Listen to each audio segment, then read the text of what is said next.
What's up, fight fans? This is Kurt DeVille with Counterpunch Boxing News, and I have some new news concerning Errol "The Truth" Spence.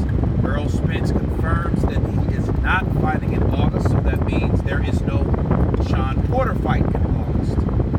So, where does that leave us? A supposed super fight between Errol Spence, or a good fight between Errol Spence and Shawn Porter, is either delayed or not going to happen altogether. Okay. Remember, Shawn Porter is a unification fight. Also add Oscar De La Hoya claiming to offer Errol Spence $20 million. Okay. Him now all of a sudden now not fighting in August. Is that a big coincidence? I don't think so. I don't think it's a big coincidence that he's not fighting in August, because what's after August? September. So, what's September? Mexican Independence Day. Right? So, that's when Canelo fights. He fights in Cinco de Mayo and Mexican Independence Day. 2 fights. So, he's going to have to fight someone. He calls out Canelo. He mentions Crawford. But he's really keen on Canelo because now there is dollar signs being thrown around. Money talks and bullshit runs a marathon. Now, I will say this about Errol "The Truth" Spence.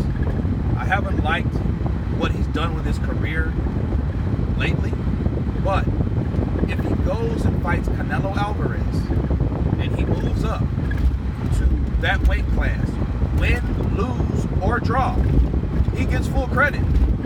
Because, for one, they're both young. It's not like Canelo starts looking slower or starts looking like he can't get beat, or it's 3-4 years later and Spence is still fresh, still in his prime, and Canelo is not. Okay? And then a fight gets made, and then they call it a super fight. And then Canelo won't be in his prime, so if Spence beats Canelo, then everybody can say, you know what, Spence beat him at the ass end of his career. He's been fighting since he was 15, so he's been in the game 20 years, and it's time for him to retire. Why didn't he fight him 3-4 years ago? So, if he fights him now, strikes when the fire is hot, he can make that fight happen, and he gets 100% full credit. Again, win, lose, or draw. Because Errol Spence knows where the money comes from. And if Errol Spence can take the money, that means a lot between the negotiations between the Zone and Al Heyman, okay? Because that will more than likely be a Zone fight. It would have to be, since Canelo Alvarez is an exclusive fighter on the Zone. There is no more pay-per-view. In Canelo's eyes, pay-per-view, it's screwed, okay? So they're totally against the pay-per-view model. So the politics may be, we'll let you know if Errol Spence takes that money and accepts that fight, he gets credit for, first of all, moving up 2 weight classes.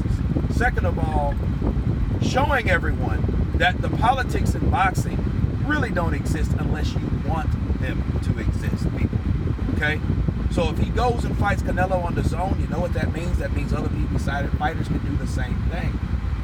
That means it's only BS to see other people throw politics as an excuse not to get these big fights.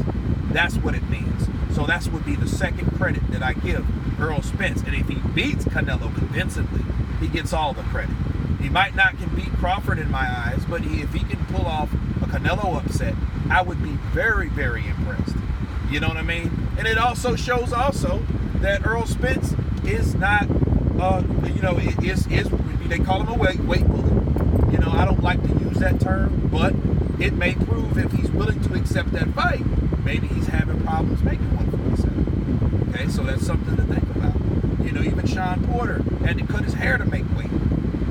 Okay, so that weight bully theory may be correct, and if he's willing to accept the fight at 160, he may have problems making 147 still. So that's another thing that you want to add to this equation. So I think there's some negotiations going on. I hope this fight happens, because then that would be a super fight. You guys tell me what you think about Errol Spence Jr. calling out Canelo Alvarez, and there's no Porter fight in August. Please subscribe. pride.